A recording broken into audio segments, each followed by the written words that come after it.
دوستای عزیز، امید که جور صحتمند باشین. دوستای عزیز، بسیاری دوستا از من سوال کردن، گفتن این صفحه برای ما میآید، ما چطور این میشن انجام بدیم و ربات استارت بزنیم. دوستای عزیز، اولین کاری که میکنین شما بعد از اینکه با صفحه برخوردین، این لینک اول است دوستا. اول وارد لینک اول شوین. بعد از اینکه وارد لینک شدین، در اینجا بیاین فالو را بزنین. این دوستای عزیز، فالوی ما انجام شد. بعد از او از اینستاگرام براین و بیاین دوباره لینک دوم استارت بزنین. وارد لینک دوم شوین،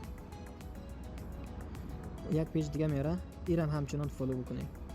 فالو کنین، منتظر باشین یک چند ثانیه. این فالو هم انجام شد. دوستای عزیز، ولی کاملا اینستاگرام حذف کنین صفحه و بعد از او وارد تلگرام شوین. وقتی که وارد صفحه شدین، ولی میاد لینک سوم. قبل از اینکه وارد لینک سوم شوین، این کد 6 رقمی را کپی بکنین، بالاش یک بزنین، کپی میشه. این کپی شد. بعد از کپی کردن کد 6 رقمی، وارد لینک سوم شوین.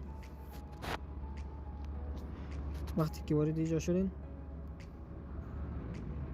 در اینجا همون کد 6 رقمی را بنویسین و بعد از او کامنت کنین.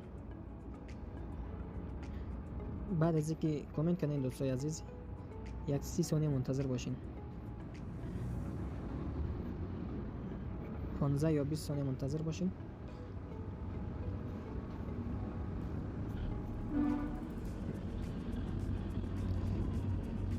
و بعد از او دوباره وارد تلگرام شوین.